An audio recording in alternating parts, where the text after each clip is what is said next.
It's Laurie McNaughton, your Scale Up Biz Coach. In today's video, I'm going to share with you the 7 reasons why your business won't scale. The first one is you focus on revenue and not profit.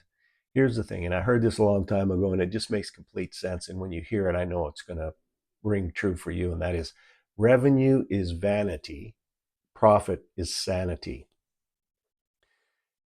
If you go, I want to grow my business from 500 to a million, or million to 2 million, or 2 to 4, or 4 to 8, or 8 to 6, whatever that number is. If your return on that investment, your profit shrinks, it's going to cause you problems in the future. And in fact, lots of companies that have a lot of revenue still go broke because they don't make enough profit to support the organization. And you think about it from this standpoint, your customers are always going to expect you to get better. Your clients are always going to expect you to get better. And part of that is going to be through technology. And part of that it takes an investment to buy new technology and train people on new technology. But it's also going to require that you keep your best people. And people who have hopes, dreams, desires, and goals that they want to achieve in their life working for you, if they feel like they can't do that, or they're not being fairly compensated for that, then they're probably going to go someplace else, which will set you back, could set you back, years, could set you back permanently. So the number 2 is your operations won't scale. What do I mean by your operations won't scale? Well, think of it this way. A business is a set of systems and processes that run the business, but the people who run these systems and processes, so often referred to as standard operating procedures, SOPs. These processes put into place need to be easily trained. They need to be repeatable, duplicatable, I guess is another term. And people need to be able to run them quickly and efficiently, and learn how to do that quickly and efficiently. If they can't do that, your business cannot scale.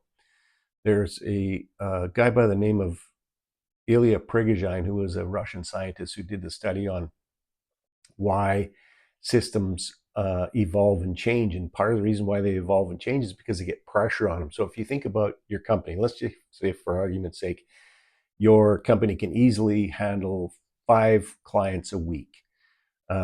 But then you get 7 clients, but nothing's changed. No change in your systems and processes. Or it goes to double that. Now you got a lot of stress and strain on those systems and processes. And if you don't change and evolve at that point, then it's going to implode and cause chaos inside your business. And likely for a lot of companies, it causes them to fail.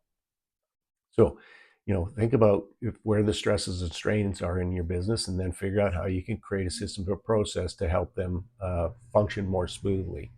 So number 3 is you don't invest in hiring the right people. Here's the thing. People are going to make or break you.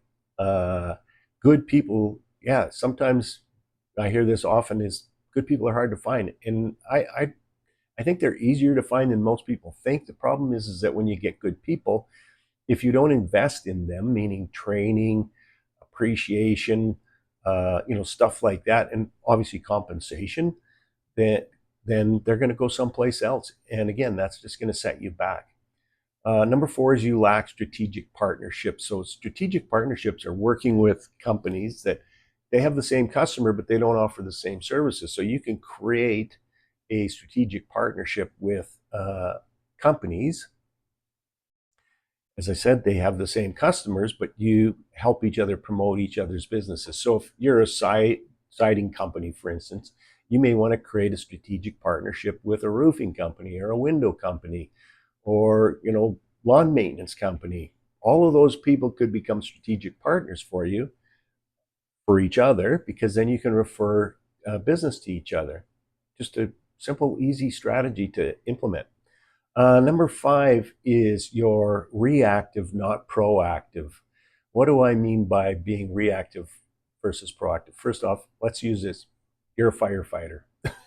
So problems happen, you go out and solve them. When you're small, problems happen, you go out and solve them. Problem happen, you go out and solve it. You get a little bigger, all of a sudden, more problems, you're out solving more problems. Gets a little bit bigger, that's all you do all day long is solve problems. It's impossible to scale up your business and grow your business when all you're doing is putting out fires, so to speak. So you need to become more proactive. Number 6 is your fear of raising your prices. I read this just the other day. I forget where it was, Forbes maybe. 86% of people are willing to pay more for value. So how do you add more value than your competitors? And you should be strategizing on this anyway, because let's just say there's 10 of you in the same, all competing for the same customers, and 9 of them are doing it all the same way, but you're adding more value and you charge 5% more. Who's going to get the job? 86% are willing to pay more for more value. So number 7 is you don't have an exit strategy. So what do I mean by, I mean, most of you know the term exit strategy. It means, when am I going to leave this business and how do I want it to happen and what do I want to get as a result of that? You should always be building your business as it is an asset that one day you're going to sell. So what is the most profitable asset? It's a business that runs and functions, grows and thrives even when you're not there.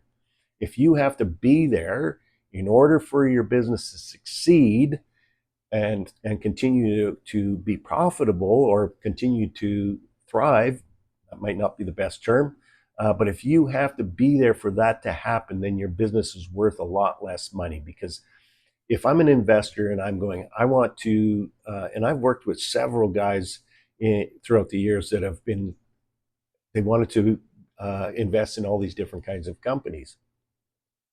Well, there's 2 things that they're thinking about. Okay, if this business relies on the owner to be there, then I want to pay a whole lot less for it, because I'm going to have to spend some time putting the systems, processes in place, the people and all that kind of stuff in place so that it can run without my direct input. So I'm going to pay a whole lot less for that. And then I'm going to put all that stuff into that. And then I'm going to turn around and sell that company at a profit.